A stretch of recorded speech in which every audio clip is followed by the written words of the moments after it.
Olá, Uppers! Hoje estamos aqui para o nosso 9º podcast, Uppercast, né? Por aqui você encontra assuntos como empreendedorismo, liderança, gestão, mentalidade, vendas.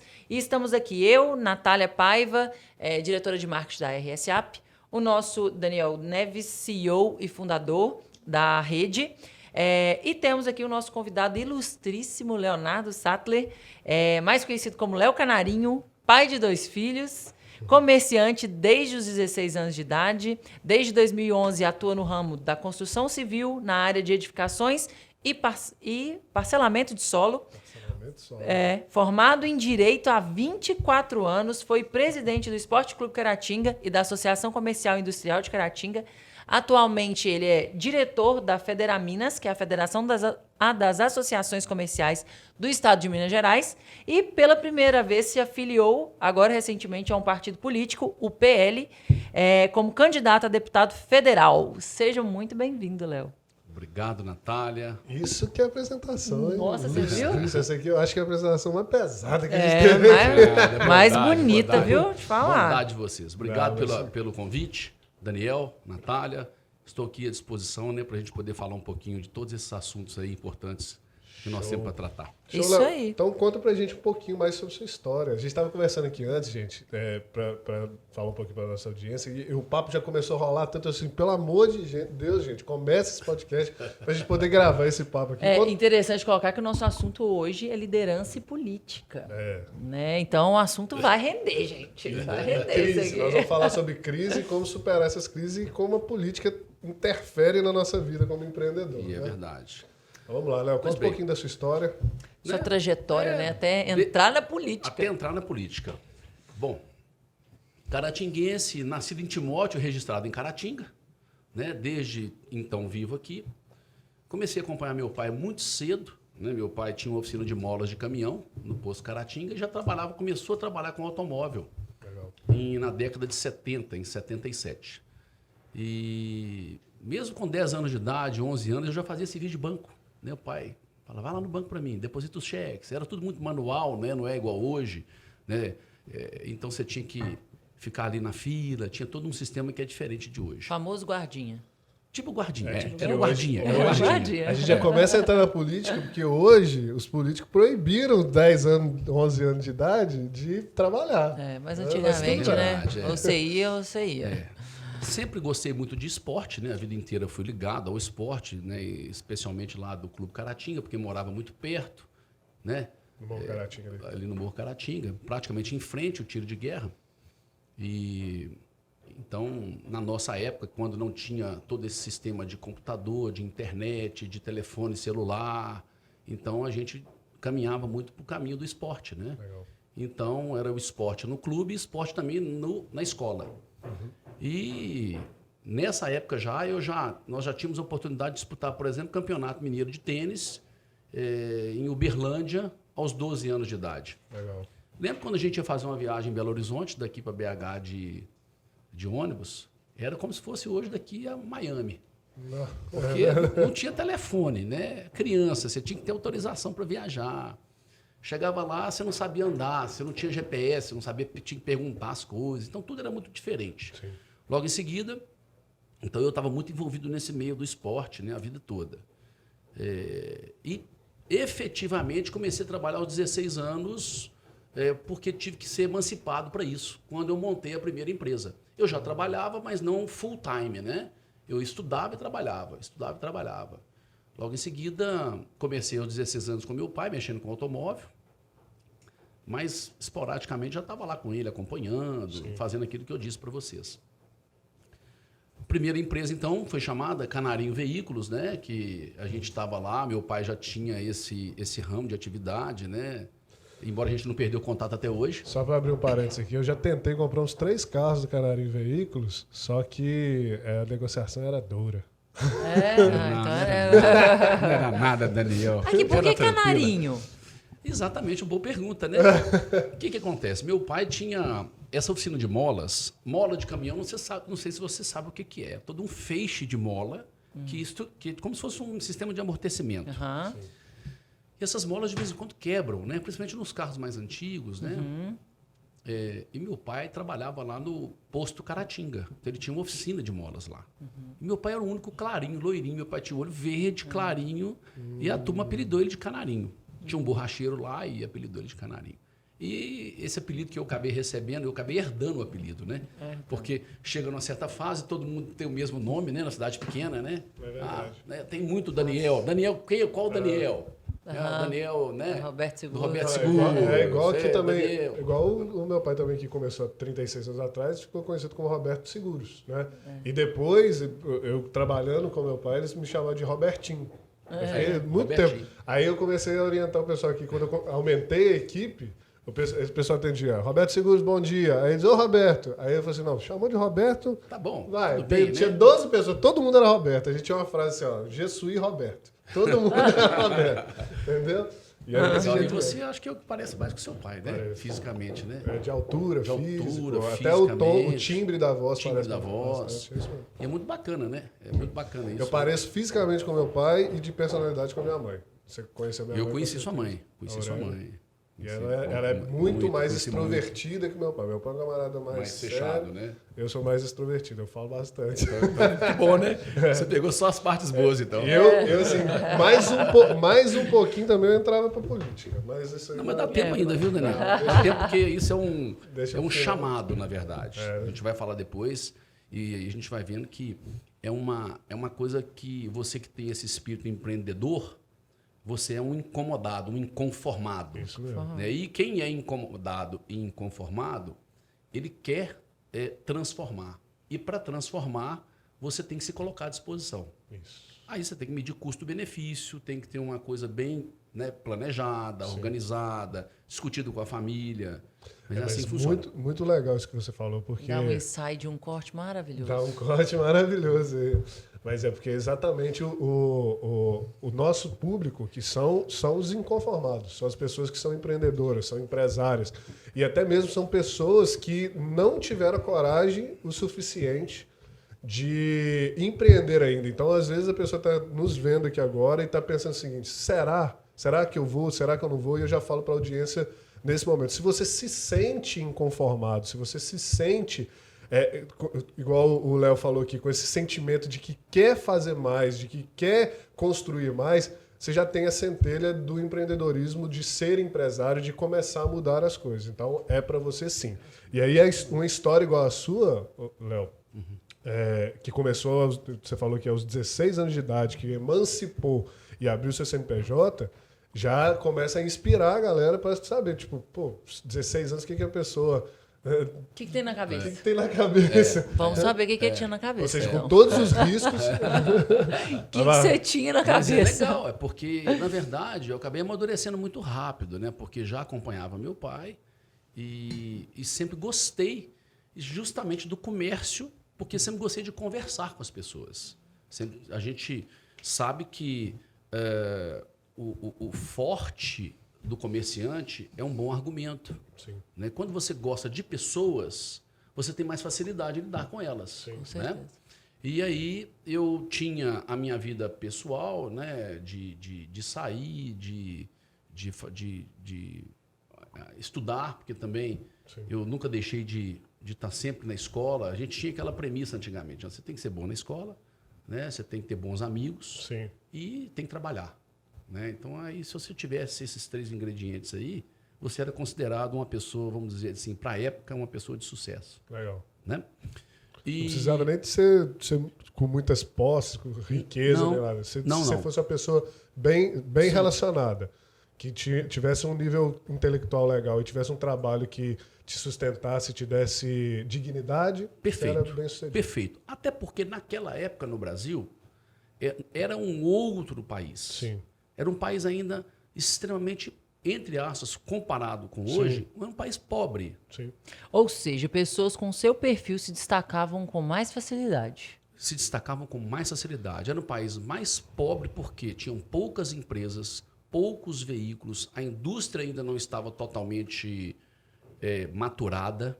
O país foi realmente ter uma consistência quando houve a estabilidade da moeda. Sim. E a abertura do Brasil para o exterior, né?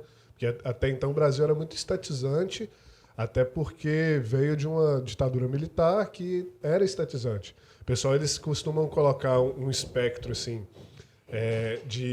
tem esquerda e direita. Só que no extremo dos dois, ambos são estatizantes.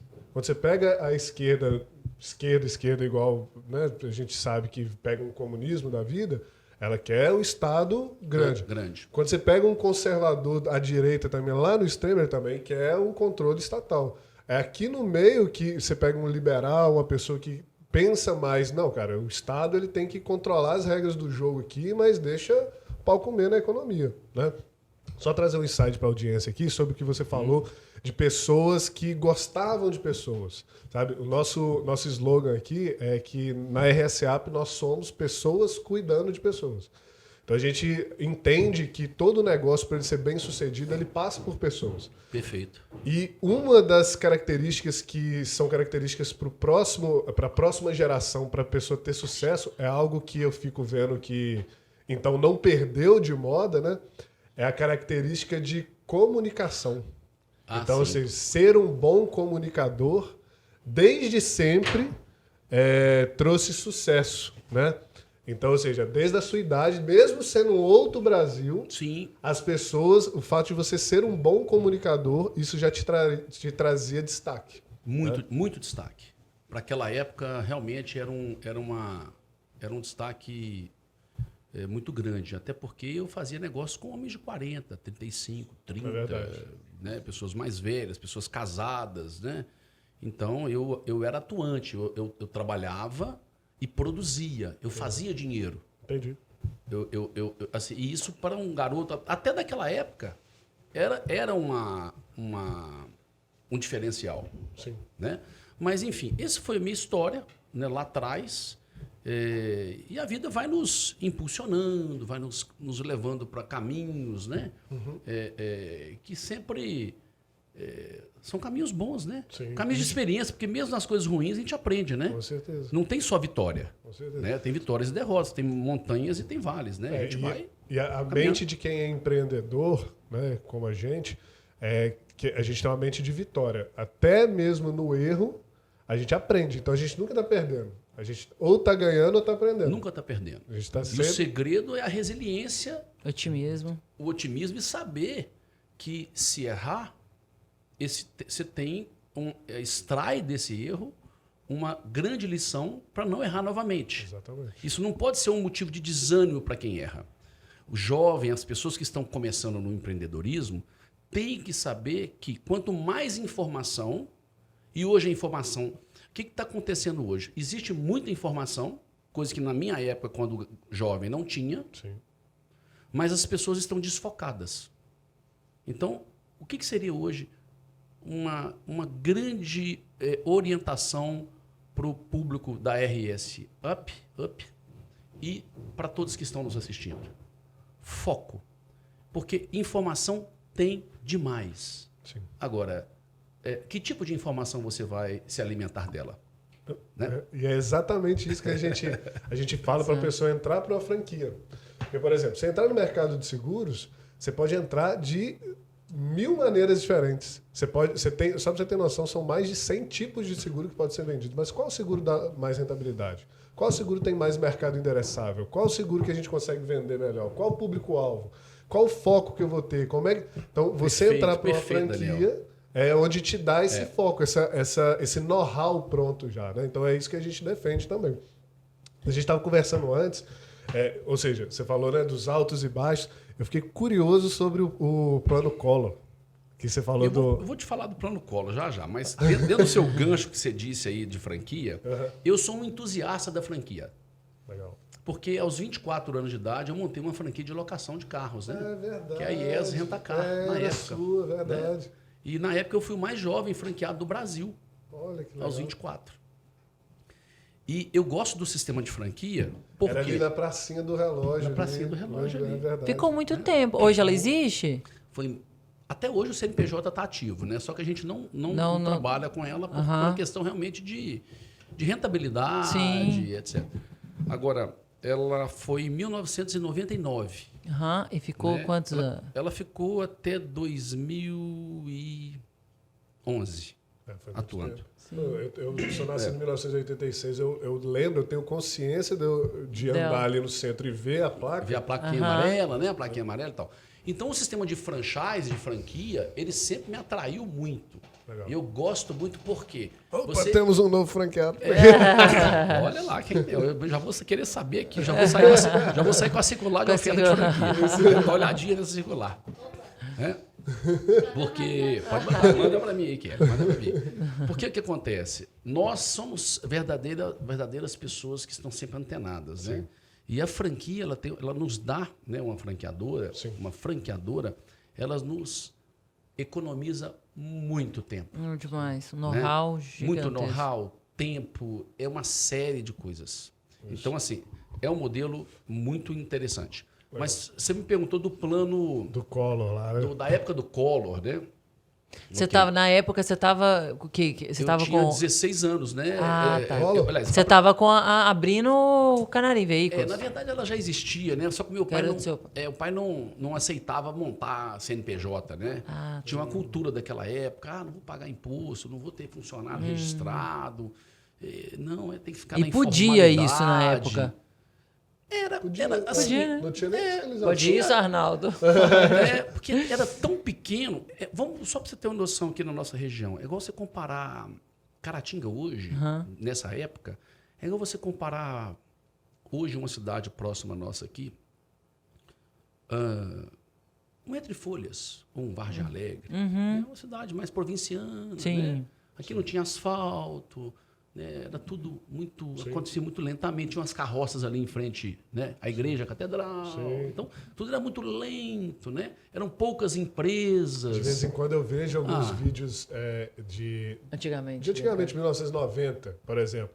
O pessoal filmava com aquelas câmeras assim, grandes. E realmente, cara, você vê assim, parecia que era lento as coisas. O carro andando devagar, sabe? O pessoal passeando na rua. Aí eu olhava pra câmera e ficava olhando assim, ó.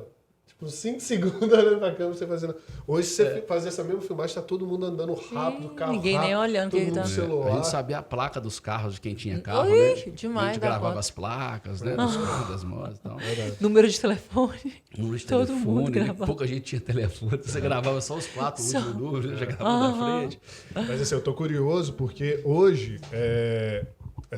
uma geração de empreendedor tem que entender o quão o quão ínfimo é uma crise que eles passam, o problema que eles passam. Porque você pegou hiperinflação, você pegou essa questão do Collor, você pegou mudanças de moeda, foram o quê? 3, 4 mudanças de moeda? 4 mudanças de moeda. Eu quero entender essa experiência sua para passar isso para a audiência, porque hoje quando a pessoa acorda e fala assim, poxa, eu não tive um cliente...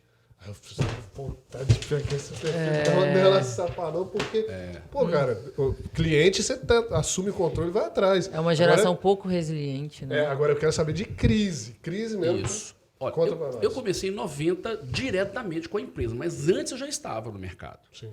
Então, eu vou passar um breve filme aqui, tentar lembrar de cada dos detalhes. Em 85, quando veio a redemocratização, eu me lembro do Tancredo Neves, quando ele não assumiu, quando ele faleceu pouco antes de assumir. E o Brasil ficou uma comoção, até eu chorei. Eu tinha 11 anos, eu chorava, né? De tristeza, porque era ali uma esperança, porque a gente estudava na escola que o período militar foi um período de opressão, né? A gente recebia informação basicamente da mídia, e naquela oportunidade, e da mídia impressa. Sim. E a mídia eram 3 ou 4 canais de televisão que pegavam naquela época. E pegavam mal. Sim. Né? Não tinha essa qualidade de imagem que tem hoje. Era chuviscado, né? A televisão era muito ruim. Então existia ali uma esperança muito grande, né, nessa redemocratização. Logo em seguida, o Sarney assumiu. O país nosso estava vindo de um processo de endividamento muito grande, porque o período militar foi um período de muita pujança econômica, mas também houve um período de um endividamento muito grande. E nós temos que lembrar que o Brasil era uma grande fazenda, um continente, mas era um fazendão ali na década de 30, 40, 50. Tanto é que a industrialização veio mesmo com Juscelino Kubitschek, né, na década de 50. Sim. De 40, 50, que vieram as montadoras de automóveis, né? Caratinga mesmo era servida por trem, né? Ou seja, a malha ferroviária rodava em Caratinga, em todo Minas Gerais e Brasil afora. Sim. Com a industrialização dos veículos e tal, isso aí acabou mudando, né? Essa matriz, ela mudou para os veículos, né? Mas quando veio a industrialização, porque o que faz uma sociedade, um país ser realmente rico é a geração de renda, de riqueza. E para gerar riqueza tem que ter empresa, tem empresa tem que ter emprego, né? Então estudo é uma engrenagem. Qualquer um que estuda o básico de economia sabe isso. Básico de economia sabe isso. E me assusta ver pessoas achando que economia é um jogo de soma zero, que não é, porque a riqueza ela é criada, né? Ou seja, a partir do momento que você cria uma empresa, você começa a gerar riqueza ali, gerar valor para a sociedade. Me assusta ver pessoas também hoje da nossa geração achar que dinheiro cai do céu. Eu posso imprimir dinheiro e tá tudo bem. Não é assim, né? Mas continua. Isso mesmo, porque quem viveu lá atrás sabe o tanto que o país era pobre. Sim. Né? Quem não viveu não tem essa percepção. Né? Então, era muito comum aqui em Caratinga as pessoas passarem nas casas pedindo prato de comida. Né? Um pedreiro, um ajudante de pedreiro, por exemplo, ele não conseguia sustentar a casa dele. Tinha que morar de favor. Né? A pessoa ia construir uma casa, tinha que arrumar os vizinhos para bater uma laje. Né? Hoje você vê quanto que um pedreiro não ganha, né? Um bom pedreiro, né? Um pedreiro de ponta. Eu né? sei, estou construindo, eu sei. Você está construindo, então você sabe. Né? E não tem profissional. Hoje falta mão de obra. Né? Naquela época sobrava mão de obra. Então, assim, as pessoas eram muito oprimidas naquela oportunidade. Né? Então, foi plano Collor, foi plano Sarney, foi plano Cruzado Novo, foi plano Bresser. Né? Depois, até chegar em 89, né, quando foi a primeira vez que eu votei no segundo turno no Collor, né? Era o Collor e o Lula. Eu votei no Collor. E em 92... Aí veio. Em 92, quer dizer, já existia um sistema, né? O sistema da república, né? O sistema da democracia, ele é o melhor que tem, mas ele é cheio de falhas. Né? Ele ainda não é o ideal, vamos dizer assim, não existe um modelo sensacional para um país continental como o Brasil. É né? difícil. O Brasil é um país continental e ainda subjugado, porque a educação ainda ela é muito frágil e fraca no nosso país. Né? É só você falar aí, cara. Olha só, você falando do Sarney que assumiu na redemocratização e o Sarney ainda está aí. Perfeito. Ele está aí. E eu nasci, já teve gente que nasceu, morreu, já passou, já tem outra geração, tecnologia. E o Sarney está aí, gente. Isso não é um casamento, isso é um sequestro. E tá aí, tá começando. E a segunda geração, né, e a terceira geração, especialmente o Nordeste, me lembra muito a política da nossa cidade, Caratinga, na década de 70 e 80, né? Que era bem, 70 eu não conhecia, mas 80 eu já peguei alguma coisinha. Porque eram muito coronéis, né? Pessoas que só davam ordem de cima para baixo. Não tem essa coisa de respeito à lei, respeito à Constituição, respeito ao ordenamento jurídico. Não. Era tudo na base de quem manda, quem pode, obedece quem tem juízo. Nossa cidade, inclusive, respira um pouco disso ainda, né? Por conta de... Eu tenho notado, por exemplo, como alguém que... Obviamente que eu nunca fui pobre, mas eu nunca fui alguém que tive muita condição, rico, assim, por exemplo, na minha escola tinha as pessoas que eram ricas, as pessoas que estavam ali lutando. Mas eu vejo que hoje a transição social ela é mais possível, né? Aliás, ela não é só possível, como provável. Sim. Então, ou seja, essa questão de manda quem pode, obedece quem tem juízo, ela tende a acabar por causa da geração de riqueza, por causa... Querendo ou não, do capitalismo. E é verdade. Do capitalismo. Do liberalismo econômico. Liberalismo. Quanto mais você empodera as pessoas, com elas podendo gerar riqueza, elas podendo ter informação na mão delas, elas podem sair de onde elas estão, da pobreza, ir para um momento de inteligência e de riqueza e não obedecer a ninguém, obedecer às próprias vontades. Isso gera também, dá para elas responsabilidade, com liberdade. Essa timeline, ela não é muito fácil para quem é mais jovem, mas ela é perceptível para quem já está nessa fase. Sim. Porque, embora eu tenha 48 anos,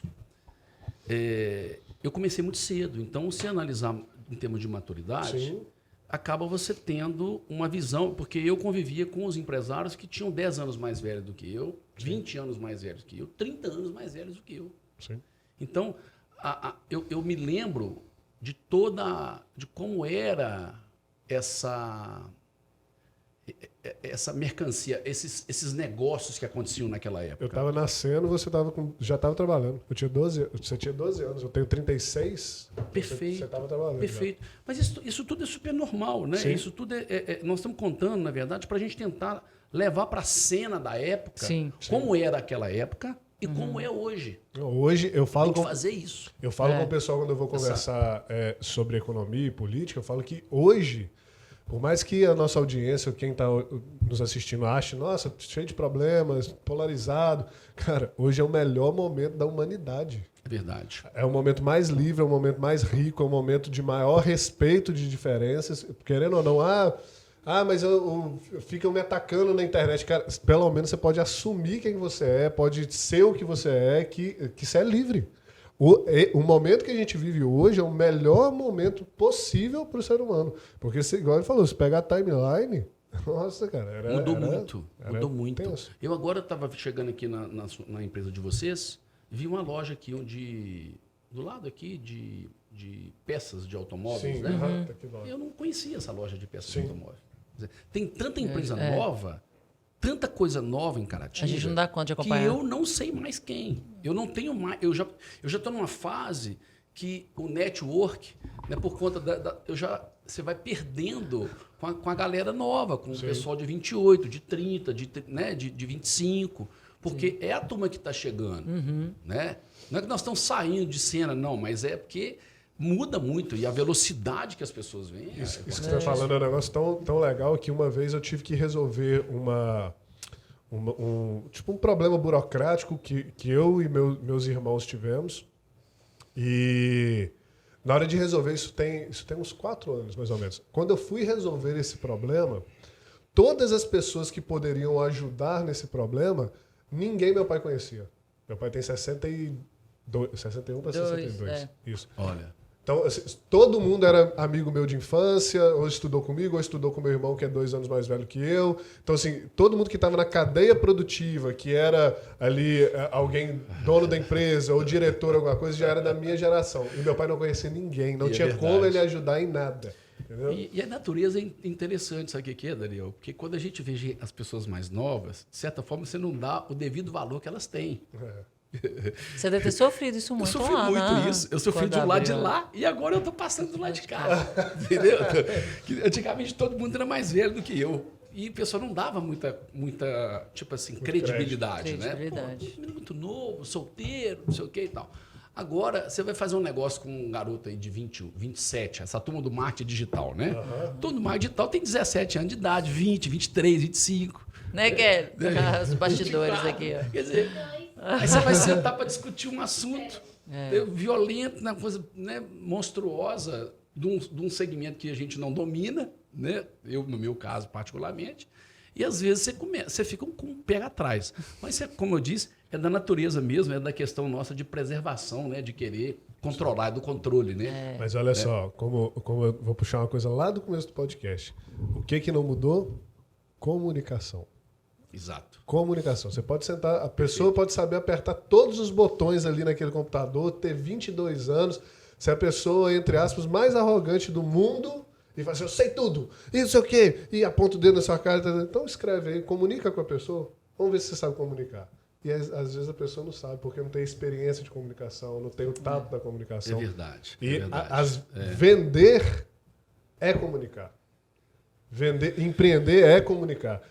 Você ser líder, e nós vamos agora para a liderança, você ser líder é o quanto você tem de poder de influência e comunicação de convencer as pessoas do seu projeto.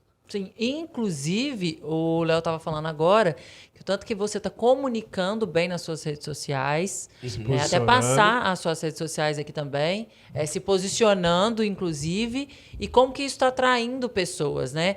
Mas, Andy, eu quero que você faça uma chave com essa resposta para me falar se lá nessa época do Canarinho aí, ou da franqueadora que você abriu e tudo mais, você já pensava na política? Porque você não concluiu ainda a sua trajetória até entrar na política e eu tô curiosa. Eu tô puxando aqui para a gente conseguir Natália, chegar na política. Foi bom você ter perguntado. Eu já pensava na política. Sério? Já. Mas quando? Lá na franqueadora ou já lá no... Não, eu pensava em querer ser político, né? Em querer contribuir. É aquela inconformismo mesmo, né? E sempre buscando querer ser prefeito de Caratinga.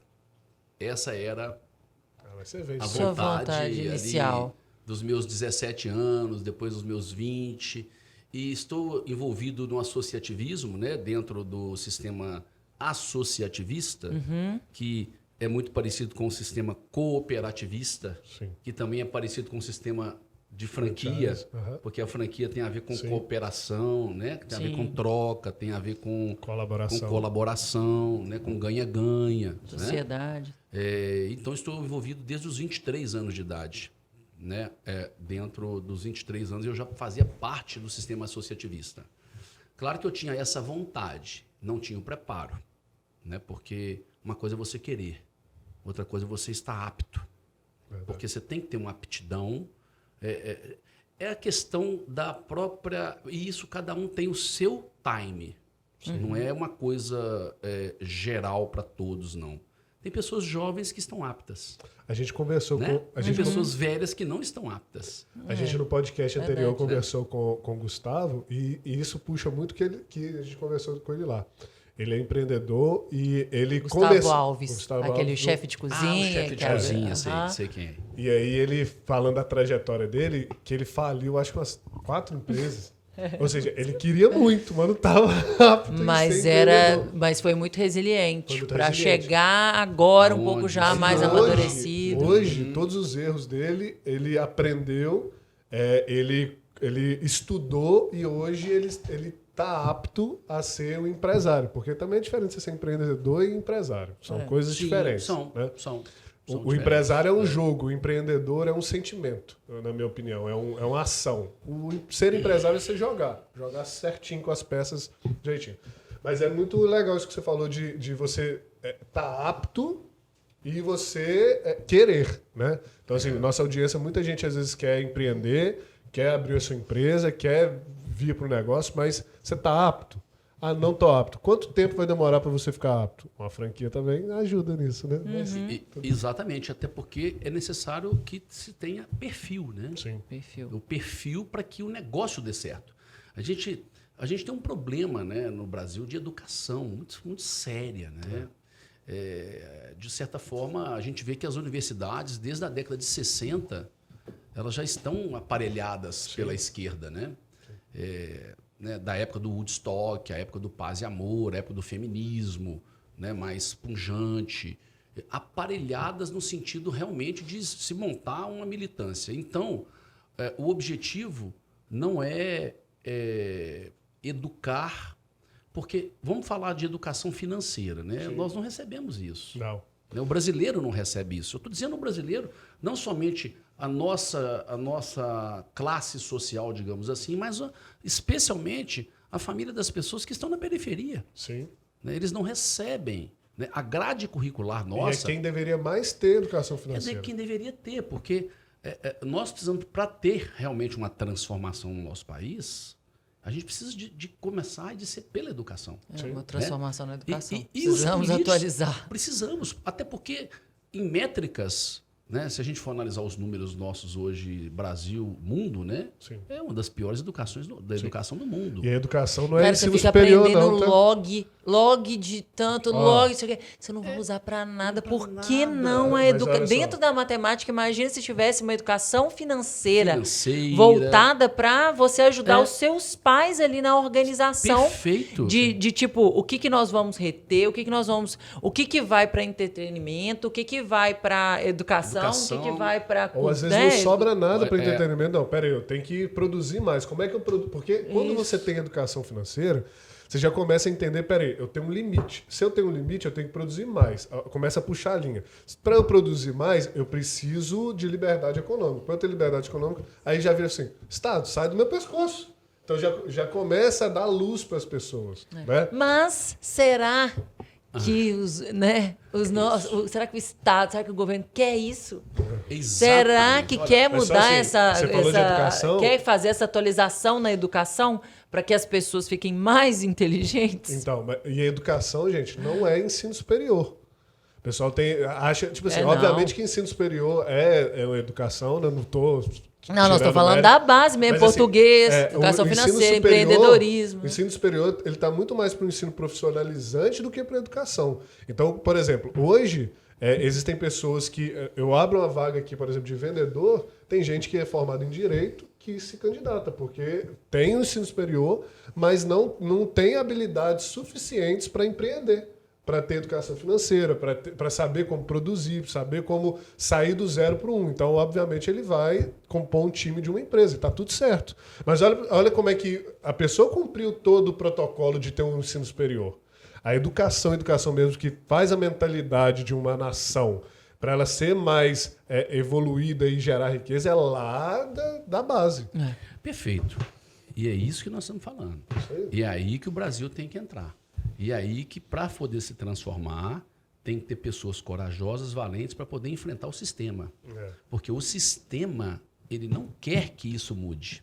Ele não quer ser mudado, né? Não quer ser mudado, porque o sistema quer se autoproteger.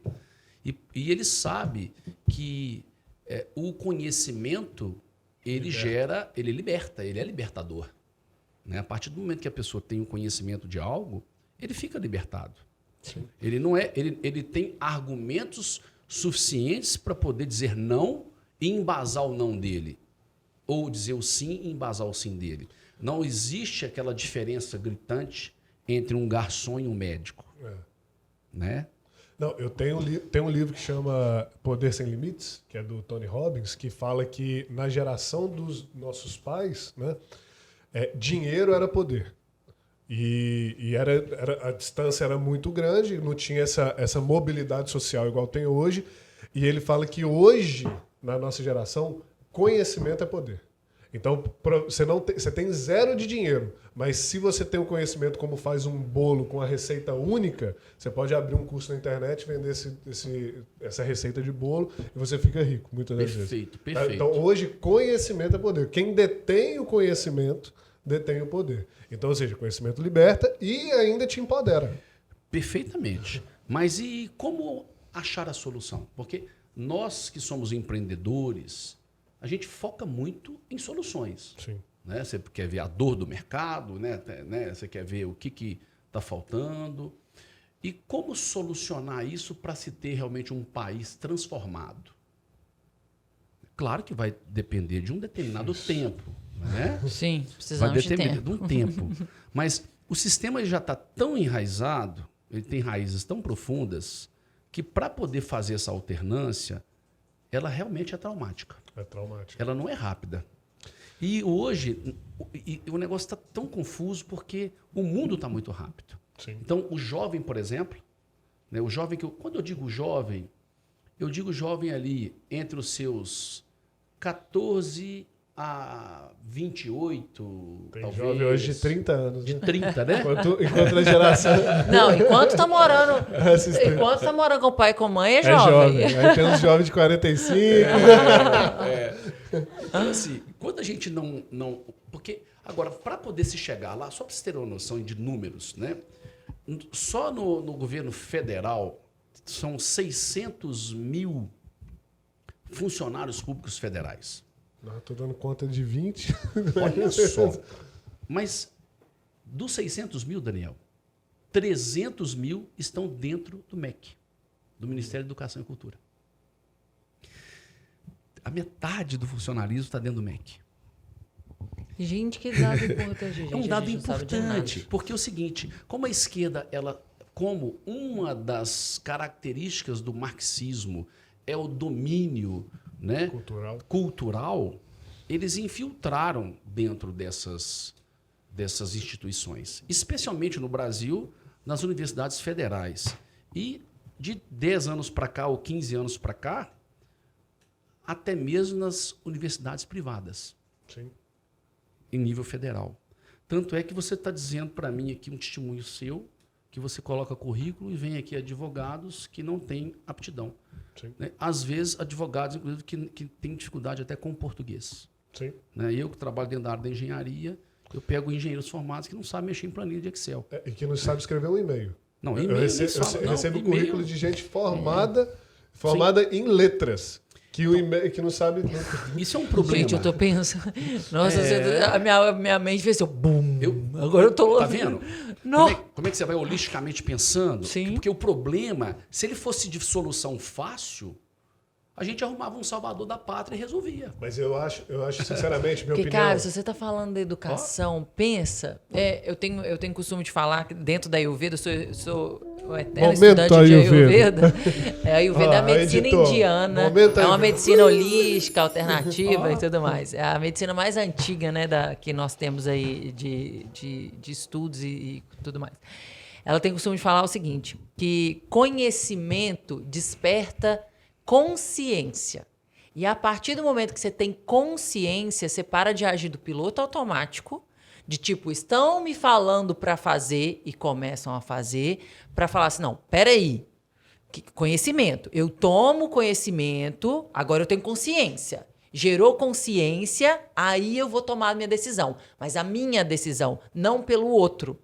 E aí, quando você tá falando aí que você tá dentro da educação, cara, as pessoas que estão começando a despertar a consciência já estão sendo tomadas pelo conhecimento já Imposto. Isso então, aí. ou seja, isso é um ciclo. Aí começa um negócio sem fim.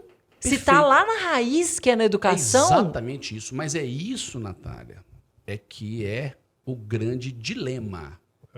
Que é Daniel, o que ele falou que tem que ser traumático. Esse que é traumático. E por isso que nós estamos enfrentando, nesse momento no Brasil, um sistema polarizado. Sim. Porque enquanto o sistema não estava polarizado, o próprio sistema estava, o sistema que eu digo, establishment, o sistema constituído dos políticos Sim. e do sistema do aparelhamento do Estado, ele estava na zona de conforto. Porque o pobre continua pobre, o pobre continua, vamos dizer assim, um analfabeto funcional, né? Porém, não existe melhor forma de aparelhamento do que você trabalhar com o sentimento das pessoas. Sim. Né? E quando você propõe como causa, vamos dizer assim, não como causa, mas quando você, como estadista, propõe que você vai levar ensino superior para o filho do pobre, né, você está criando nessas pessoas uma expectativa, uma esperança de uma mudança de vida tão forte que isso mexe não só com a pessoa que vai ingressar na faculdade, mas com toda a família da pessoa. é um né? acalanto, né? Então, as pessoas. Exatamente. As pessoas sentem assim, olha, a autoestima sai de um patamar e vai para outro. Sim. Só que isso é uma cortina de fumaça. sim. Porque você vai levar pessoas apenas para ter diplomas. Para você mostrar... Se levar, porque não é essa pessoa que está prometendo que vai vir aqui fazer prova. Não é essa pessoa que vai vir aqui pagar a mensalidade, muitas das vezes. Então, assim, isso é um discurso. O que o pessoal tem que entender é que isso é um... Igual você falou, eu tenho que falar, isso é uma ilusão. Quando acabou a eleição aqui, que a gente passou nesse processo de eleitoral, um dia depois da eleição, eu chamei minha equipe aqui da franqueadora, que estava, né, bafafá de eleição, não sei o que lá, chamei todo mundo, juntei e falei assim, gente, tudo bem? Passou a eleição, não passou? Passou. Alguém entrou aí, abriu a conta do banco, o extrato do banco aí? Mudou alguma coisa? Tá mais rico? Tá com a vida resolvida? Cadê? A geladeira já tá cheia de picanha? Tá tudo certo? Todo mundo, não. Vocês que não levantam cedo para trabalhar e achar que vai vir de algum lugar. É isso mesmo. Não vem. É isso Não mesmo. vem. Tudo é discurso. Eu sempre comparo a política como um condomínio. Imagina você morando num prédio, certo? Eu tenho a minha casa, que é a minha vida privada, a minha empresa, meus negócios, e eu pago o condomínio para manter aquela área comum, aquela área comum bem estruturada. Beleza, estou pagando esse condomínio. Aí, de repente, um dos inquilinos lá, ele não tem dinheiro suficiente para manter a estrutura dele, isso começa a infiltrar nas demais estruturas. Vem o condomínio e fala assim, não, vou te resgatar pelo bem da estrutura, vamos vir aqui. Ou seja, através do meu pagamento de condomínio. E beleza, então deixa eu viver a minha vida aqui, socorre quem está precisando com o pagamento do meu condomínio, mas não entra dentro da minha casa. Show, beleza. Já quando você vai para o espectro de esquerda, eles fazem o seguinte, olha só, o condomínio triplicou, inclusive você não pode pintar sua casa, seu quarto de preto. Não pode pintar de branco, não pode pintar de azul. E, a partir de agora, todas as regras do condomínio vão valer para dentro da sua casa também. Então, ela começa a avançar na sua vida privada e te dando uma falsa esperança de que ele vai resolver as coisas, sendo que, na verdade, ele só quer mais condomínio. Perfeito. Ele só quer mais dinheiro do condomínio. Por quê? Porque aí já não tem só o síndico. Aí tem o assessor do síndico, tem o auxiliar do síndico, tem o secretário do síndico, tem o pintor terceirizado. Tem a mulher do síndico. Aí começa. Então, a mulher do síndico. Aí quando vai ver a parede que você tem que pintar de preto do seu quarto... É terceirizada pelo cunhado. É o cunhado do síndico. Entendeu? É isso. Tanto é que nós já estão querendo furar o teto aí para 200 milhões. O governo atual trabalhou dentro do teto 4 anos. Quer dizer, o que nem entrou já está querendo furar o teto. Pois é. E é o primeiro ano, em 13, quer dizer, desde 2013 que o Brasil não tem um superávit primário. Agora tem.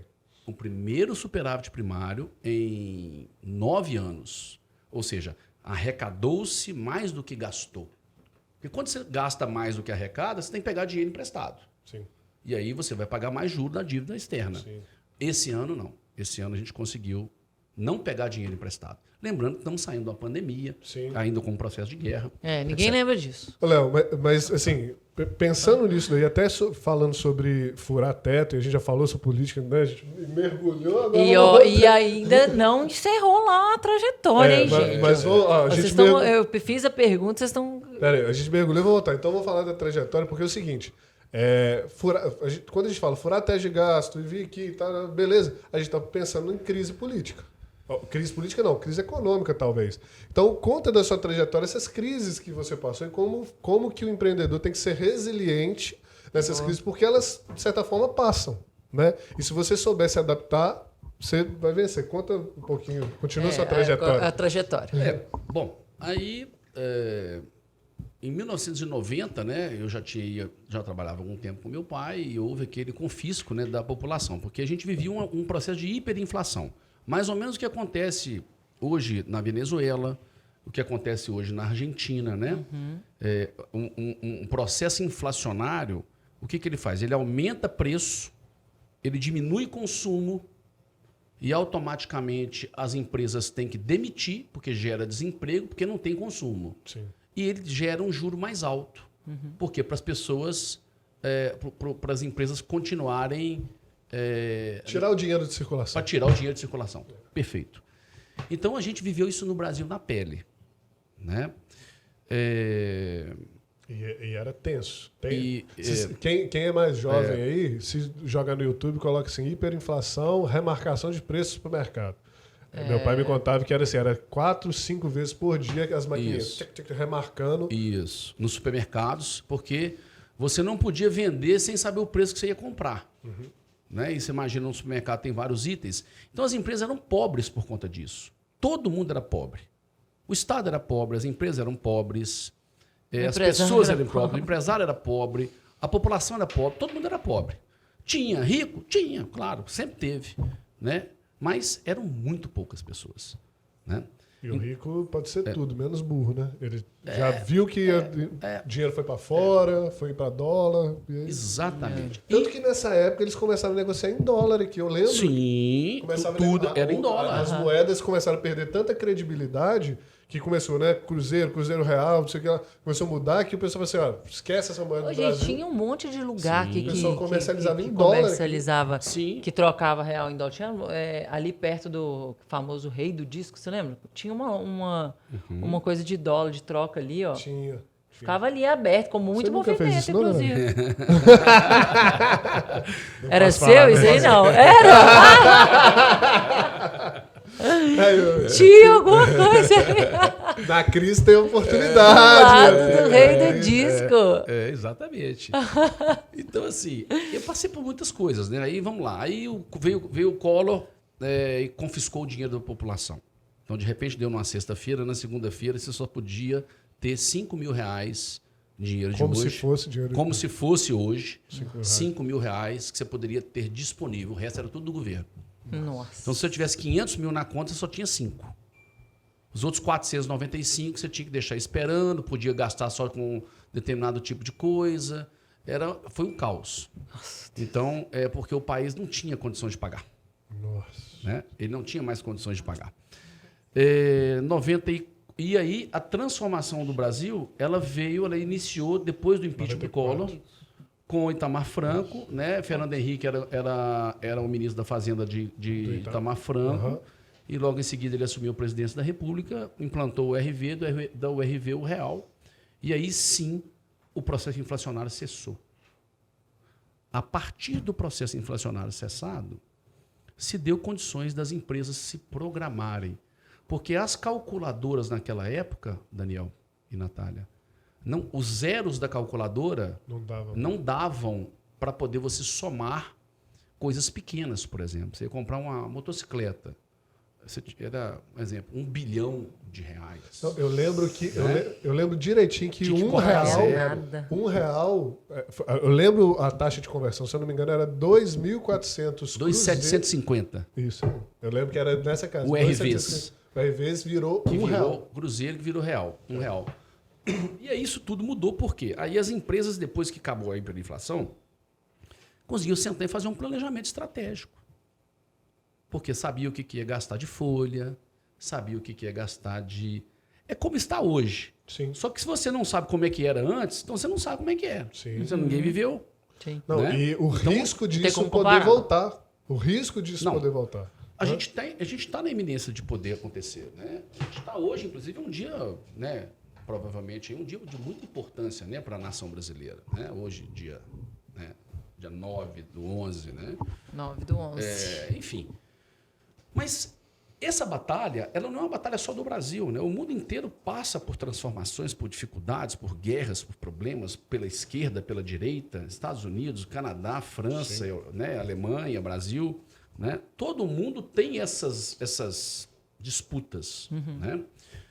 A gente, como brasileiro, quer um país melhor. Né? A gente quer os nossos filhos, né, numa condição melhor do que a gente teve. Né? Os nossos netos, as pessoas, as gerações futuras, tendo uma estrutura de país melhor do que nós recebemos.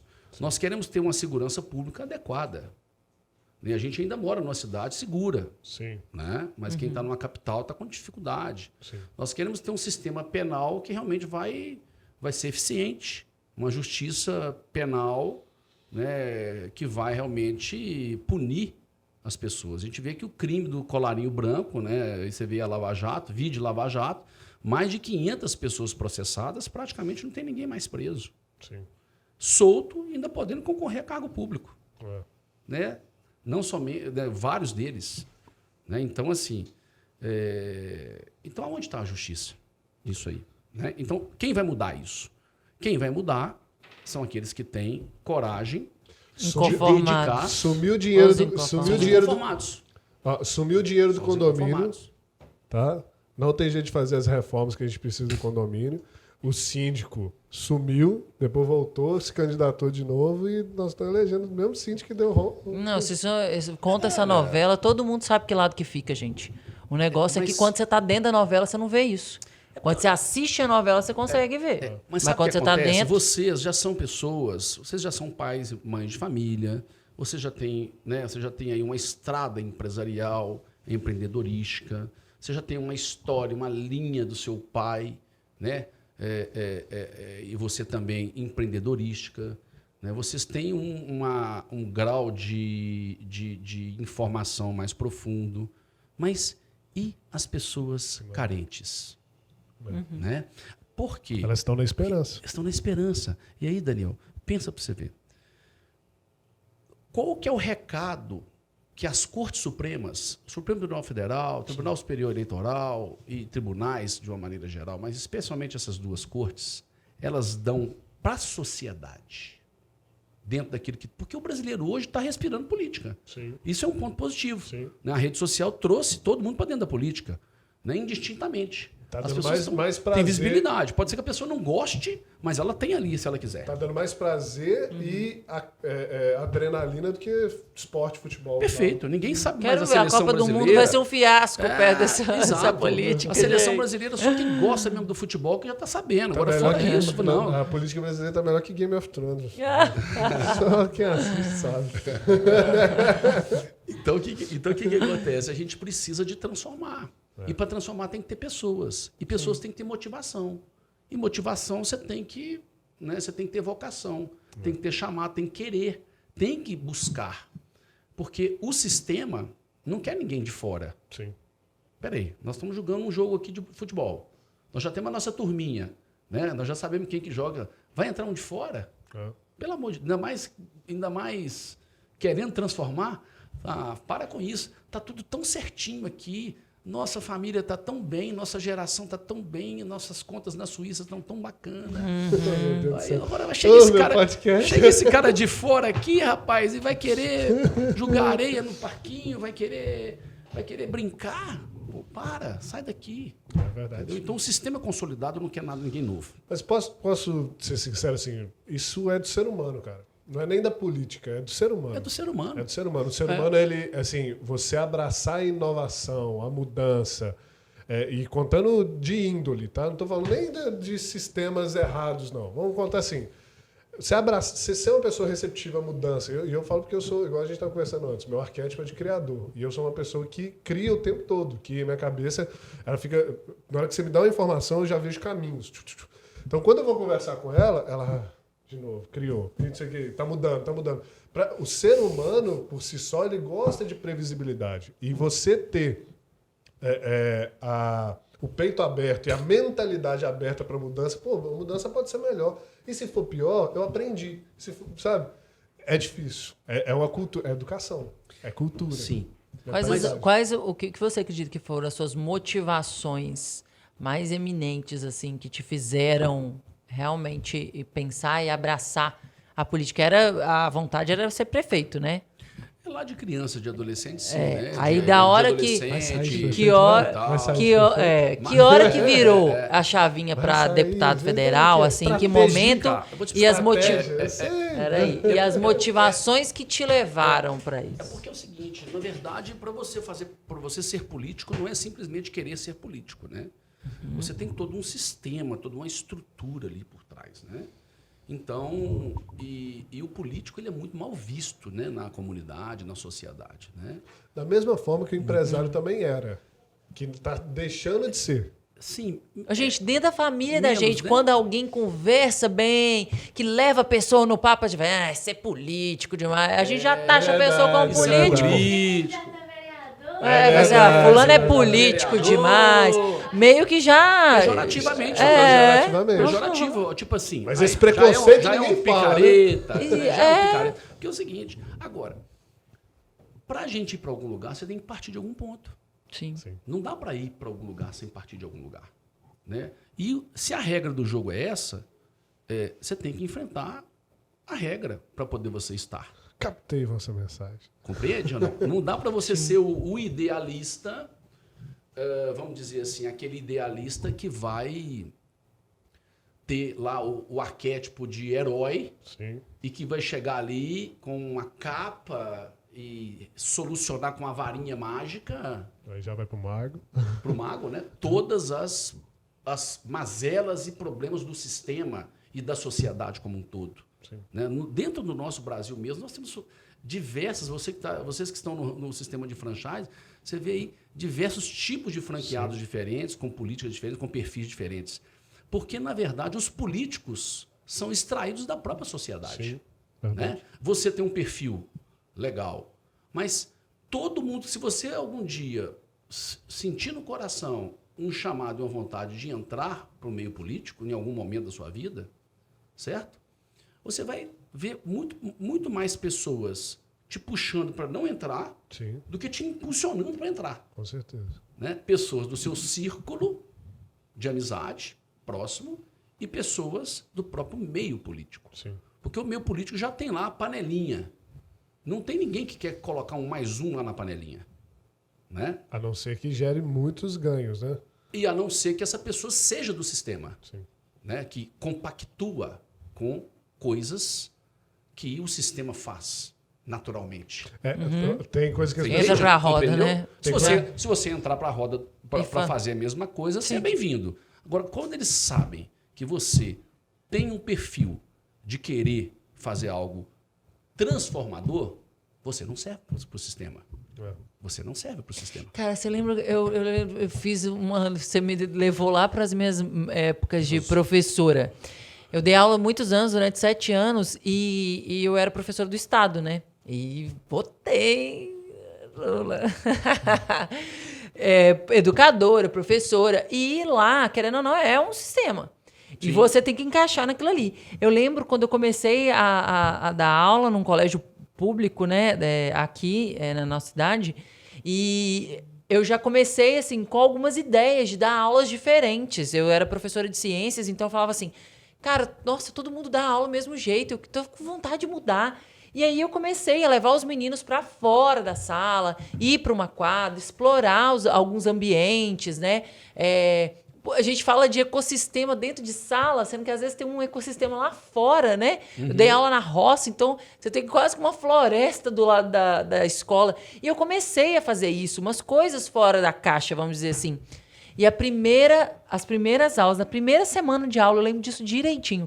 Eu entrei dentro da sala de professores e uma professora virou para mim e falou assim, tadinha, é nova, tá cheia de energia, daqui uns dias tá igual a gente.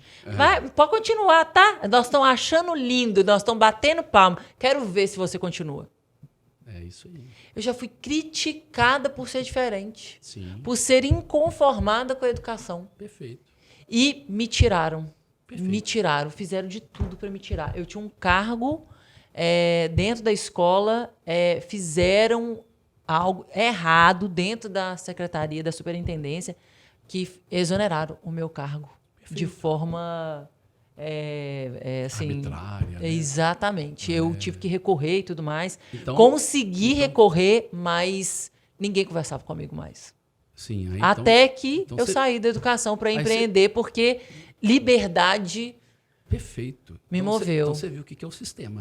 É isso aí. Na pontinha aqui da agulha, né? Negócio. Na pontinha da agulha. Na hora que você falou, veio tudo na minha cabeça. Agora, sabe o que é legal que você falou aí? Para a gente trazer para a política e para o empreendedorismo, que é o seguinte, você falou que você ensinava, para quem não sabe, gente, a Natália foi professora de biologia, de ciências. Ciência e biologia. Ela ensinava sobre o ecossistema dentro de sala, sendo que do lado de fora, e ela ensinava na roça, né, era em uma cidade chamada Dom Lara aqui, do lado de fora tinha a árvore, tinha os bichos, tinha o rio, ela biodiversidade. E poderia estudar o ecossistema, a biodiversidade fora da sala de aula para ficar mais didático e mais legal. E aí, não deixavam. Fica dentro de sala, tal, assim, assado. E aí, hoje, a cultura que a gente tem, política de espectro de esquerda, quer que as pessoas saiam da pobreza demonizando a riqueza. Perfeito. Então, é a mesma coisa de eu ensinar sobre o ecossistema dentro da sala, estando no meio do ecossistema. Então, como é que eu vou fazer as pessoas saírem da pobreza e gerar valor e riqueza, sendo que eu estou demonizando a riqueza, o valor, o empreendedorismo, e não ensino isso para elas, de fato, na educação, como a gente falou, educação financeira, empreendedorismo, comunicação. Imagina se nossos filhos tivessem aula de comunicação na escola, cara. Princípios também, valores, né? Sim. Eu tive, na minha época, ainda peguei o ASPB, né? Aula de religião. religiosa, filosofia, eu peguei também. Né? OSPB, eu nem sei o que significa a letra, mas Organização Social dos Problemas Brasileiros. Acho que isso aí. Organização Social. Eu acho que é isso aí. Eu tive ensino religioso, tive Na minha época tinha diferente, era estudos sociais. Estudos sociais, tive filosofia, mas de tudo que construiu meus valores, eu não falo nem... Assim, obviamente que o fato de ter sido criado num lar cristão, Sim. mas o esporte, cara... O esporte, fez a assim, diferença, eu fiz judô durante 6 anos. E assim, para eu entrar no tatame, tiro o tênis, ajoelho no tatame, dá oi, dá tchau, ajoelho na frente de quem criou, e não sei o quê, e respeita o amigo, e faz aquilo lá, espera o tempo certo. Então, assim, essa cadência formou muito a minha personalidade. Mas veja bem, as cabeças pensantes do país vão para onde? Para o serviço público. Hã? Hã? As cabeças pensantes, vamos dizer assim, deixa eu reformular, não cabeças pensantes, mas os intelectuais, aquelas pessoas que se destacam na academia, vamos lá, na nossa escola, no 2º grau, 1º grau, aqueles que são os melhores alunos da sala, de uma regra geral, eles querem formar para prestar um concurso público. Estabilidade. Para ter estabilidade. É do perfil. Ou seja, entende? Funcionalismo público. Entendi. Porque é onde o sistema tem a sua zona de conforto. Sim. Então as pessoas procuram estudar qual que é o órgão que eu vou trabalhar, que eu vou ter mais benefício. Eu sou inteligente. Eu sou aluno de 90% para cima, 85%, 90%. Concurso, para mim, não é problema. Daí a pessoa já procura facilidade. Porque já pega o que defende melhor. Agora, imaginemos nós se essas pessoas estivessem no empreendedorismo. Nós tínhamos um Vale do Silício aqui, ué. Nós íamos transformar, por exemplo, o Nordeste. Com certeza. Né? Nós íamos transformar a Amazônia. Porque são lugares ricos com populações pobres. Nunca tinha parado para pensar nisso. Então você pega aquelas pessoas que a gente admirava lá, o cara fecha as provas, tudo e tal. Você vai ver, o cara tá lá. Não que não tenha que ter um funcionalismo público, claro que tem. Só que o sistema cria tanto penduricalho para poder trazer essas pessoas para cá em troca de uma contraprestação não à altura daquilo que se recebe. Inclusive, a gente passa... Eu cresci... Para a população, né? Eu cresci numa geração que o sonho era de ser funcionário público. Funcionário público. Mas para ser funcionário Mas continua, porque isso não mudou. Sabe quando que isso iria mudar? Sabe quando que isso iria mudar? E pode mudar? Com a reforma administrativa. Por que a gente está nessa guerra política? Porque o sistema todo se voltou contra essas mudanças. Vamos falar mudanças. Essas mudanças e a direita que foi iniciada praticamente há 4 anos atrás. Porque nós achávamos que a direita era o PSDB, ué. A gente achava que a direita era o PSDB. Agora o PSDB é o vice da esquerda. E agora eu vou polemizar uma coisa aqui também. E assim, o representante que está na direita aí, para não falar os nomes para o nosso podcast não ser rastreado, também ainda não é o bambambam, não. É o que tem. Porque eu acho que esse processo de evolução da direita no Brasil, ele está começando. Daqui 1 ou 2 eleições nós vamos ter, esse cara é o representante da direita. É assim, Daniel. Eu vou fazer um data vênia aqui, né? Eu vou respeitar, mas não vou concordar, não. Porque é o seguinte, o que acontece? Nós temos uma pessoa, porque é uma pessoa, né? Então ela tem defeitos. Mas o principal, ela não tem. E ela tem muitas qualidades. Qual o principal? Ela está há 28 anos dentro de um congresso, sem nenhuma mácula de processos, etc. Então, ele conhece o sistema de dentro. 2, existe uma formação militar, que é muito mais forte, inclusive, do que a formação que nós, tanto você quanto eu, adquirimos do esporte. Porque a formação militar, por exemplo, Ela é rígida. Ela é mais rígida, ela é mais tradicionalista, ela é mais conservadora. E gera consequências graves. Sabe? Sim. Então, assim, né? E para você brigar e disputar com o sistema, é um Golias disputando com um Davi. Sim. Então, não dá para ser qualquer um, sabe? Para poder estar lá. Não é uma democracia romântica, não é uma romantização, é uma guerra. Sim. Né? Então, assim, por mais defeitos que tenham-se de postura, vamos dizer assim, pessoal, de comunicação, de comunicação, perfeito. Ela é menor do que o idealismo que está por trás. Com certeza. Né? E nós temos que fazer esse juízo de valor baseado nesse idealismo, porque é ele que dá o resultado. Porque nós temos que ser pragmáticos. Nós somos empreendedores. O empreendedor é pragmático. O que é o pragmatismo? É você estar focado em resultado. É sendo direto, é sendo objetivo. Sim. Então nós temos que pegar estatísticas. Sim. Como está o país? O que Números. foi feito? E o que pode ser feito? Com esse processo de continuidade, sem uma pandemia, sem uma guerra, ou com a guerra diminuindo, né? Porque, geopoliticamente falando, o Brasil é o país da vez. É o país da vez. Assim, qualquer um que estuda... E nós vamos ganhar essa Copa, gente!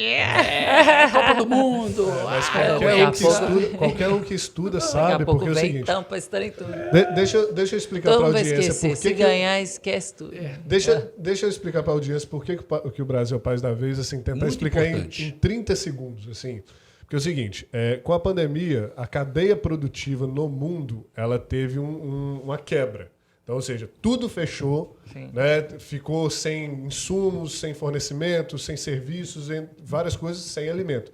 Agora, com a guerra também na Ucrânia, essa cadeia produtiva da Rússia, ali, do eixo da Europa com a Ucrânia, também teve uma quebra. E o Brasil é um lugar de paz, que exporta e se relaciona com o mundo inteiro. Com o quê? Com insumos, commodities, grãos e alimentos. Então, todo mundo que está brigando ali, a Europa, a Rússia, a Ucrânia, pandemia com a China fechada, que também era um exportador, que está nessa briga doida ali. Não, eu não vou exportar mais para a Rússia, eu vou dar sanção aqui na China, vou fazer. Aí o Brasil Aí todo ganha mundo olha espaço. assim, ó, onde que tem um lugar que tem tudo que a China tem tudo que a Rússia tem, que é amiguinho de todo mundo? Vamos olhar para o Brasil. Perfeito. Então o Brasil é a bola da vez para o mundo inteiro, porque ele é amigo de todo mundo, amigo da garotada. E democrático. Democrático. E comercializa com todo mundo e tem tudo que o mundo precisa. Alimento, ferro, matriz metal, energética. matriz energética, tem tudo. Então nós realmente somos não a bola temos da... tufão, não temos Nada. Né, nada pesado. Um povo aguerrido, ordeiro, um povo trabalhador, um Acolhedor. povo Criativo. criativo. Então tem tudo. Só que... Quem que vai dirigir esse avião? E outra coisa, exatamente, a esquerda ela está há 33 anos, desde Sarney Tem para uma cá. coisa que o Paulo Guedes Quer fala. dizer, tem 4 anos que a direita está. Toda vez que eu vejo o Paulo Guedes num podcast, ele fala um negócio assim. Eu sou economista e eu admiro muito o Paulo Guedes, sabe? Assim, Sim, independentemente fantástico. de espectro político, mas ele fala um negócio seguinte. Cara, democracia, né? Democracia é duas pernas, direita, esquerda, anda, ó, direita, esquerda. Ou você quer ser uma democracia de saci? Né? Pula só de um pezinho só? Ele fala exatamente isso. E não Você não então, consegue atender, né? porque, ou seja, a gente viu nessa eleição que existem dois espectros que precisam de, igual você falou, de atendimento. Então temos o espectro de esquerda, que teve aí 30 anos, temos metade da população de direita que também querem sua ânsia, as suas necessidades atendidas. Então, peraí, vamos pisar dos dois pés, né? Perfeito. Não vamos pisar só de um pezinho só, né? Porque temos um país plural. Penso eu hoje, falando com você, e concordo plenamente, isso aí é a democracia. A democracia é o local dos diferentes, das diferenças, é o local de minoria, de maioria, é o local onde todo mundo tem que ter voz, tem que ter vez. Só que se defende o que a maioria decidir.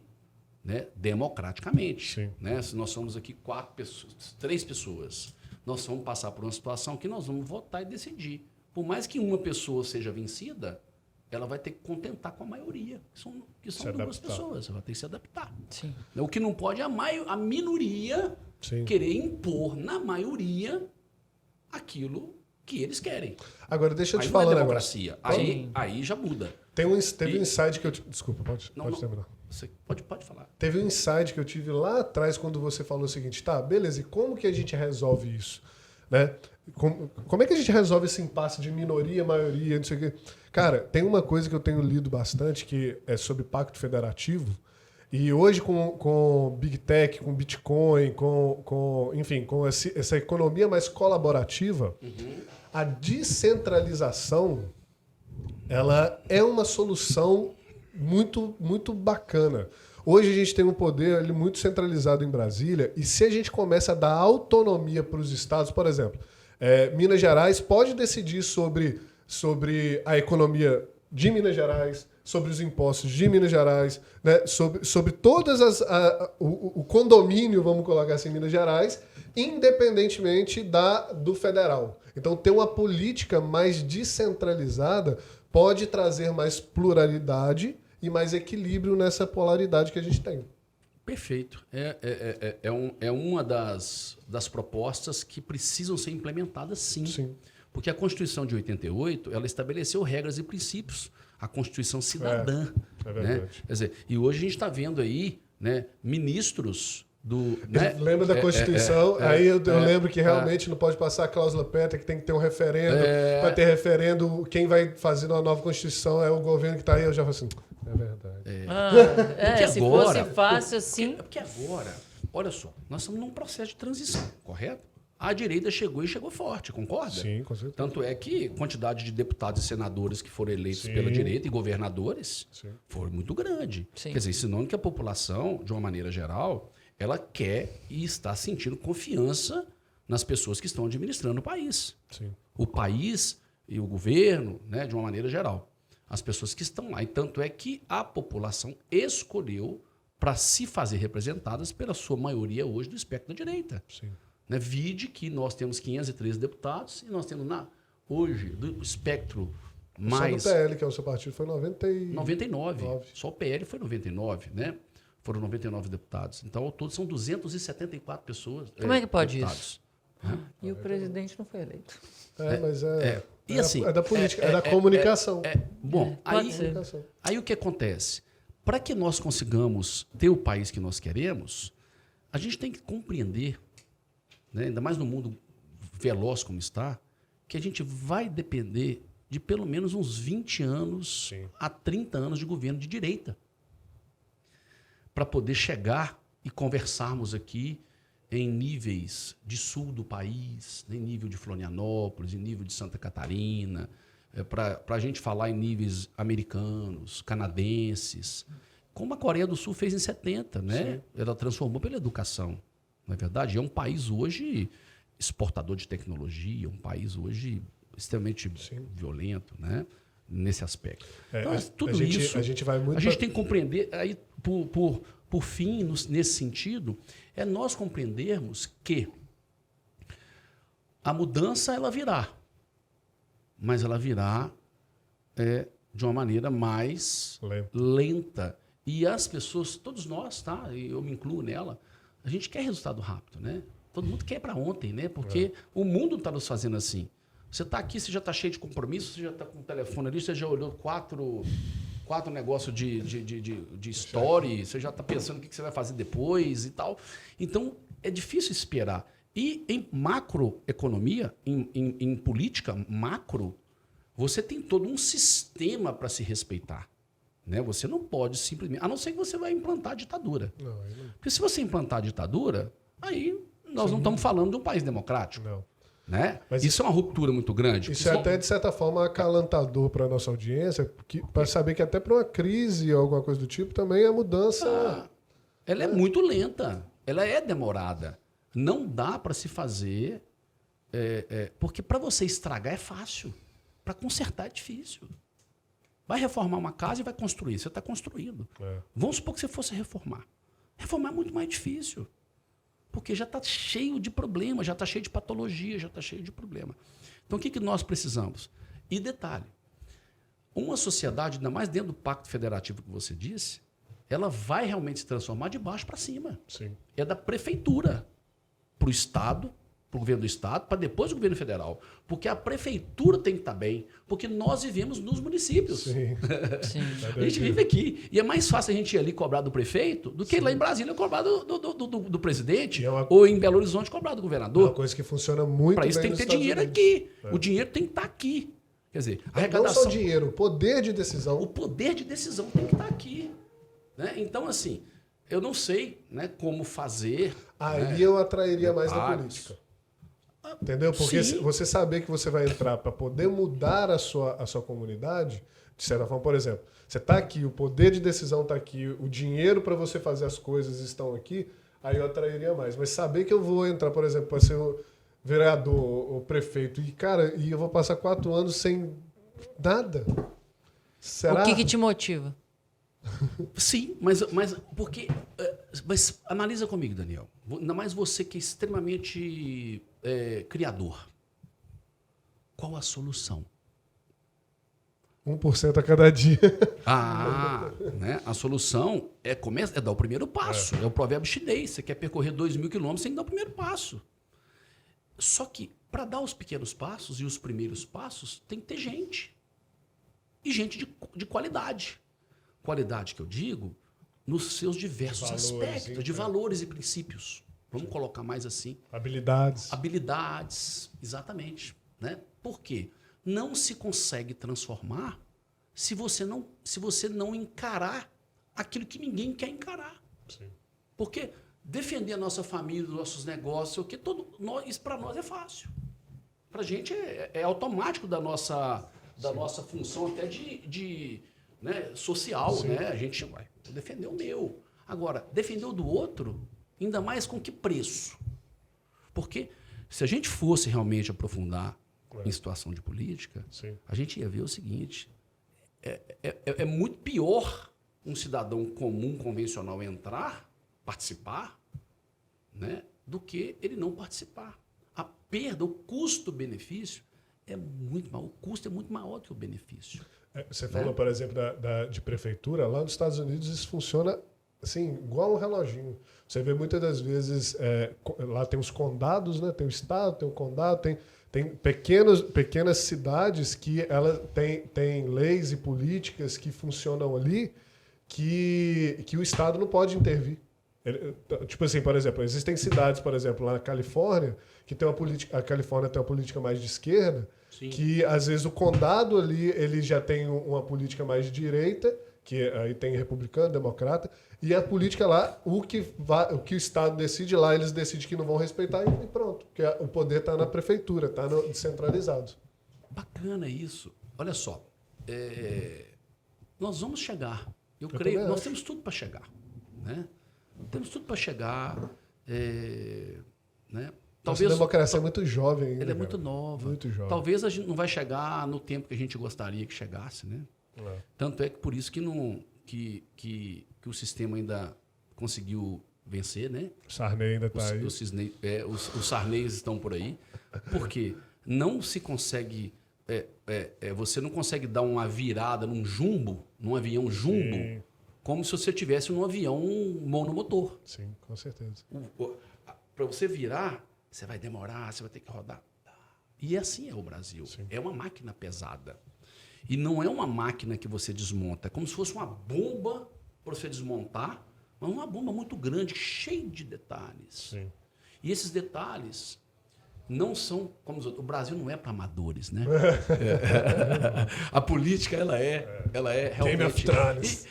E é por isso que eu gosto. Particularmente, eu gosto da política porque eu gosto de desafio. Legal. Eu gosto de empreender porque eu gosto de desafio, eu gosto de risco.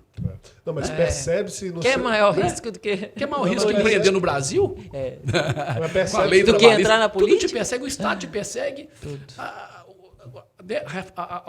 A lei trabalhista te Aí persegue. quando você pensa que não, você agora não tem ninguém me perseguindo, vem uma pandemia. Vem uma pandemia. Mas olha Vem o só, fator externo. A nossa audiência aqui, ó, percebe-se, eu estou conversando com você aqui, olho no olho, o jeito que você fala, assim, quando você começou a falar o que me motiva, e o jeito que você fez, você vê que você gosta. Que parece tem que paixão. dá prazer. Dá prazer, é verdade. É satisfação. É como se, tipo assim... eu chego nisso porque, para mim, empreender é divertido. Chega a ser divertido, me dá prazer. E tem muita gente que fala assim, nossa, mas tem tanto problema e demitir, contratar, e equipe, problema, franqueado, isso aqui. Cara, eu gosto. Isso aqui é bom, né? Eu gosto aqui, eu até repito. Eu vou, gosto. Esse é no o seu empreendimento chamado. o meu Esse é o é, seu chamado. eu vou pelo desafio também. Você vai pelo Eu gosto desafio, de ser né? desafiado. Tipo assim, se falar comigo assim, você não vai conseguir, ou você vai... Aí é que é bom, Mexeu. né?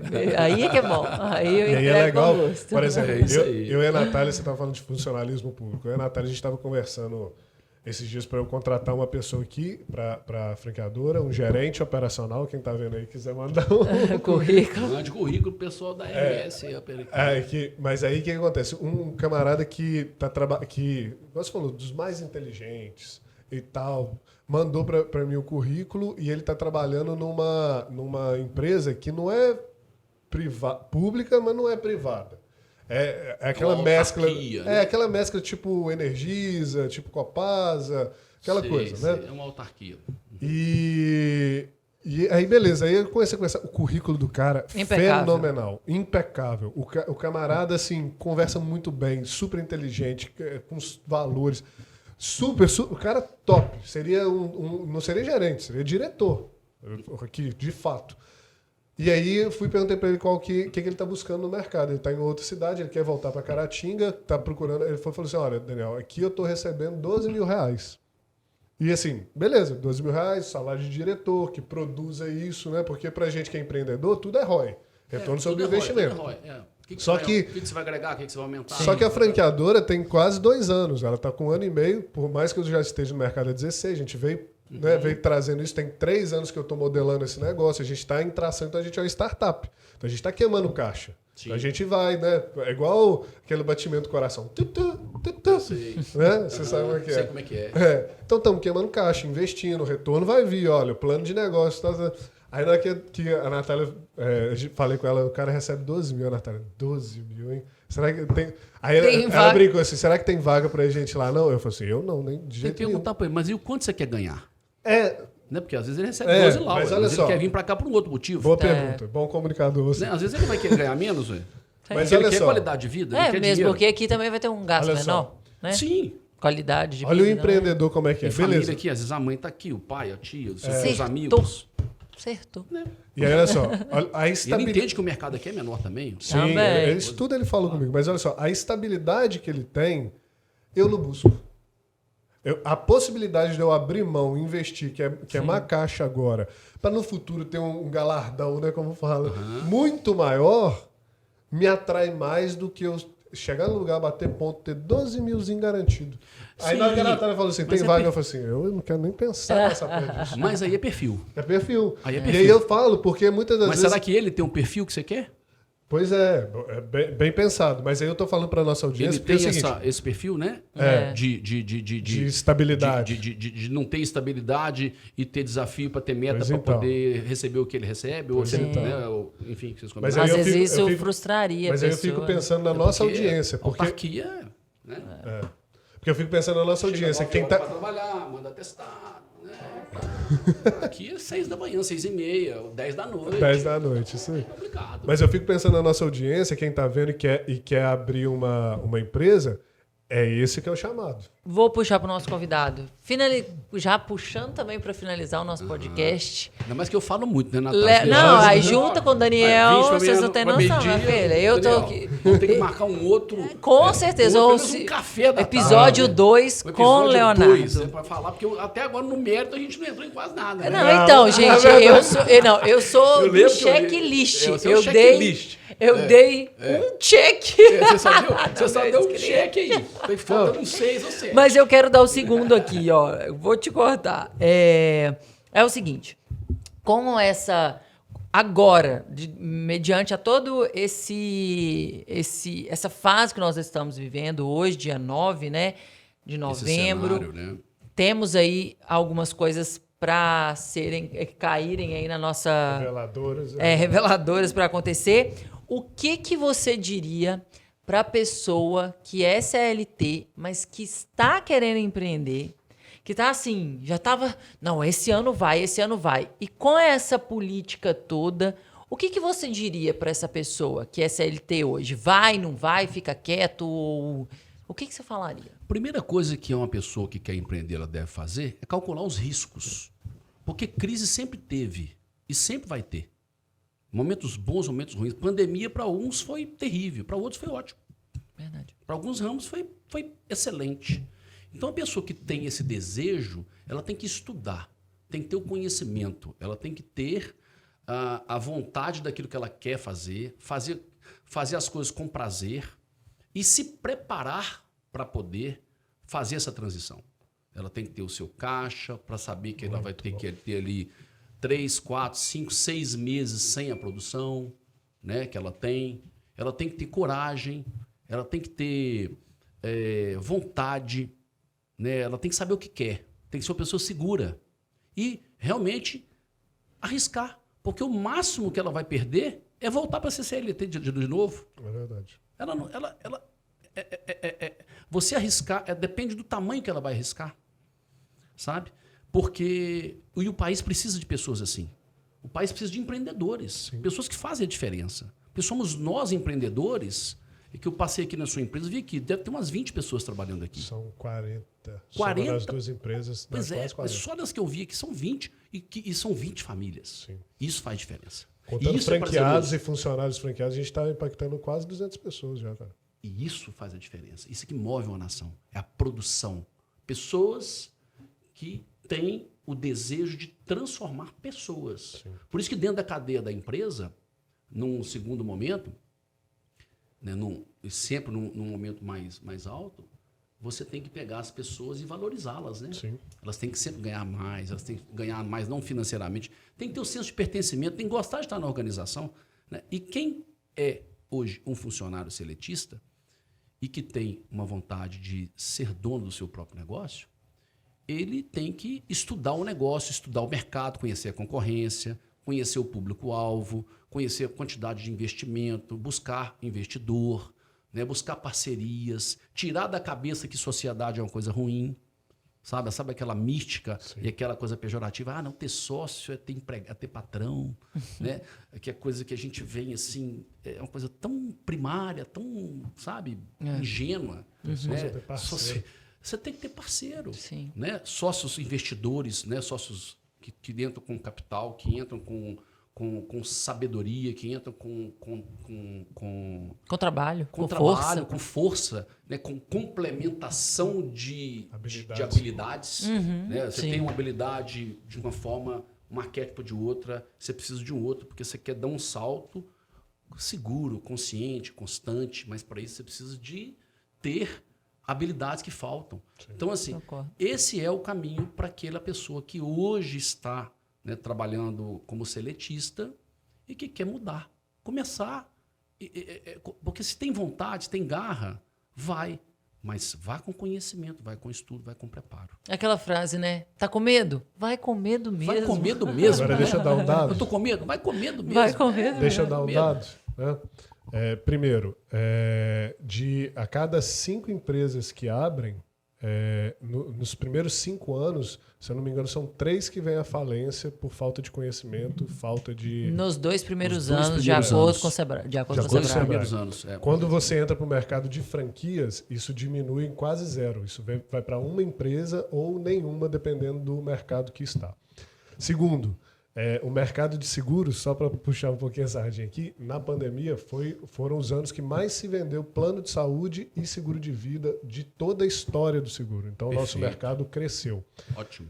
Terceiro, em todas as crises que eu já passei, foram 16 anos no mercado de seguros, em todas, seja na bonança, na prosperidade que veio depois e na crise que se passou, o mercado de seguros cresceu na casa de 2 dígitos. Quanto mais tem medo e caos, mais as pessoas fazem seguro do seu patrimônio, da sua vida, da sua saúde. E quanto mais patrimônio tem, ou seja, na prosperidade, a pessoa faz seguro de mais patrimônio, da saúde e da vida. Então, o mercado de seguros é um mercado que ele é muito pujante e resiliente. Ele passa por tudo. Sim, e a franquia, tudo isso que a gente falou, uma franquia te entrega. A rede RCA te entrega. Que legal. Bacana. Léo, fala pra gente aonde que a gente encontra você, quem tá nos assistindo, quer saber mais, quer te seguir empresa, lá. Né? Eu tô lá na minha empresa, a MPG Construtora, que eu tenho lá, né, desde 2011. né? Já passei por outras também, né? Sim. E tô ali, aqui em Caratinga, na Praça Getúlio Vargas, 116, né? O pessoal quiser me seguir no Instagram, né? Tem o meu Instagram pessoal, tem o meu Instagram da empresa, né? O pessoal, Já vou seguir, quem não estava seguindo Leonardo ainda. Sattler, _, me segue Como é que se aí, fala por favor. Sattler? Sattler com O um L Sattler só. é S-A-T-L-E-R, né? S-A-T-L-E-R, _. É isso aí, E gente. agora eu preciso de consultoria, né, para saber como eu vou agora me interagir, né, com os meus seguidores, porque já estão inteirando quase 130 mil pessoas. Olha que legal. Né, 129 mil. Isso aí. Pô, você é uma E pessoa justamente pública por agora. ser posicionado. Sim. E olha que ainda não me posicionei. Quer dizer, eu estou me posicionando dentro da rede social sem o meu rosto. Cara, e olha só, o jeito que você se Gente, é posiciona- Leonardo Sattler mesmo? Tem que digitar tudo Underline. completo. Mas o jeito que você se posiciona é um jeito muito respeitoso, cara. Você sabe comunicar. A comunicação é a chave Muito do obrigado, sucesso. muito obrigado. Sabe Glória assim, a Deus, é- glória a Deus por isso, né? Porque E sempre cara, ele- no final das contas é o seguinte, se eu pudesse não, o que eu vou ensinar pro meu filho, tá? Além dos valores, princípio da criação, mas pro sucesso profissional dele são duas coisas: comunicação e venda. Ótimo. Comunicação e venda. Filho, você vai fazer ali um curso de neurolinguística, comunicação, oratória, tá? Legal. E de venda. Se você for empresário, você tem que vender. Se você for É a empreendedor, base. você tem que vender. Se você for falar comigo que você quer ir para viajar para o exterior, para Se fazer, quiser você tem que dinheiro. vender. Se você vier aqui no podcast da RSA, você tem que vender. Tem Tem que que vender. vender. Aí você tem que botar uma roupinha mais arrumadinha, Sim. pentear o cabelo Sim. direitinho, botar um reloginho Tem mais que vender. ajeitado. Sim. Você está se vendendo o tempo todo. Exatamente, mas Então, olha ou só. seja, são as duas coisas. E para você que é da minha audiência aí, que está nos assistindo aqui no nosso Uppercast, comunicação e venda, fica com essas dois insights aí. E é assim que a gente finaliza o nosso podcast. Muito obrigado pela sua audiência, sua paciência, que a gente fala. Fala bastante. Foi bem legal. Foi bem legal. E até a próxima. Até a próxima. Obrigado Obrigada, pelo tempo. Leonardo. Obrigado, Leonardo. Pessoal, fica com a gente. Inscreve no canal. Quem está no YouTube, inscreve no canal. Tá? Você acha também a Rede RSAP, @rede.rsap no Instagram. Muito obrigado pelo tempo. Forte abraço e até a próxima.